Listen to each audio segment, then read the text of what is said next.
भक्तों, क्या आपने कभी सोचा है कि लाखों सी वक्त हर साल सावन में कंधों पर कांवड़ उठाकर मीलों पैदल चलकर भगवान शिव को गंगा जल अर्पित क्यों करते हैं?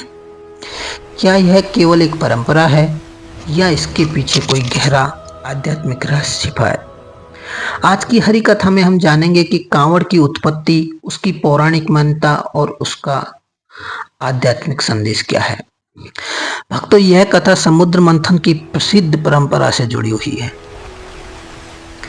जब देवता और असुरों ने अमृत प्राप्त करने के लिए क्षीर सागर का मंथन किया था, तो अमृत निकलने से पहले एक अत्यंत ही भयंकर वस्तु समुद्र मंथन से निकली और वो था विष। और उस विष को हम कहते हैं हलाहल। उस विष का नाम था हलाहल।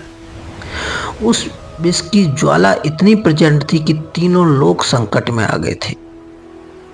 देवता, ऋषि मुनि और समस्त प्राणी इस घटना से इतने भयभीत हो गए कि सभी शिव को याद करने लगे और देवतागण भगवान शिव की शरण में पहुंचे और उन्होंने प्रार्थना की, हे महादेव, देवों के देव महादेव, केवल आप ही अब हम सब लोगों की रक्षा कर सकते हैं।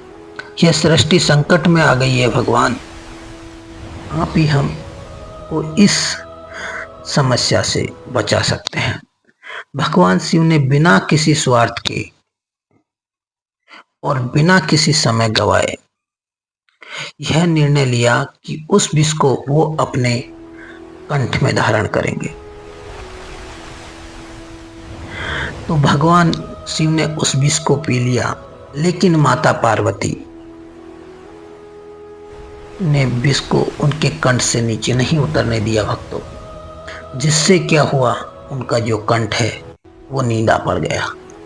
और उसी दिन के बाद से भगवान शिव नीलकंठ कहलाए। तो एक बार बोलेंगे ओम नमः शिवाय। भक्तों, लोक परंपराओं में यह मान्यता प्रचलित है कि विष की तीव्र गर्मी को शांत करने के लिए देवताओं ने पवित्र नदियों का जल लाकर भगवान शिव को जल अभिषेक करवाया।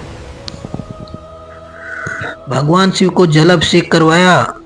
इसी भाव को कांवड़ की यात्रा की आध्यात्मिक प्रेरणा माना जाता है। समय बीतता गया और यह परंपरा भक्तों के बीच श्रद्धा का उत्सव बन गई। सावन के महीने में शिव भक्त पवित्र नदियों, विशेषकर गंगा से जल भरते हैं, उसे कांवड़ में संतुलित करते हैं और पैदल यात्रा करते हैं। और मीलों पैदल यात्रा करने के बाद इस जल को शिवलिंग पर अर्पित करते हैं। एक अन्य प्रसिद्ध मान्यता रामायण से भी जुड़ी है। कहा जाता है कि लंका विजय के बाद भगवान श्री राम ने भगवान शिव की आराधना का संकल्प लिया। परंपरा के अनुसार उन्होंने पवित्र जल लाकर शिवलिंग का अभिषेक किया। कई क्षेत्र में इस प्रसंग को भी कांवड़ यात्रा की एक प्रेरणा के रूप में माना जाता है। कुछ परंपराओं में रावण का भी उल्लेख मिलता है कि शिव के परम भक्त रावण द्वारा विभिन्न तीर्थों से जाकर जल लाकर भगवान शिव का अभिषेक करने की कथाएं भी लोक विश्वास में सुनाई जाती हैं। यद्यपि इनके विभिन्न रूप मिलते हैं, इसलिए इन्हें लोक परंपराओं के रूप में समझना ही उचित है। भक्तों, कांवड़ एक जल उठाने का काम नहीं है। कांवड़ हमें सिखाती है संतुलन, संयम, अनुशासन, सेवा और अटूट श्रद्धा। कांवड़ के दोनों ओर रखा जल हमें याद दिलाता है कि जीवन में सुख और दुख, लाभ और हानि, मान और अपमान, सब में संतुलित रहने की सच्ची साधना है। नंगे पांव चलना त्याग का प्रतीक है। लगातार बोले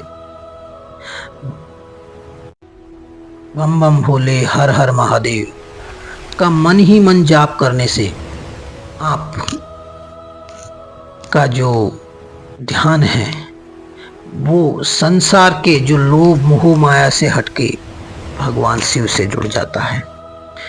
और शिवलिंग पर जल चढ़ाना अपने अहंकार, क्रोध और विकारों का समर्पण करना है।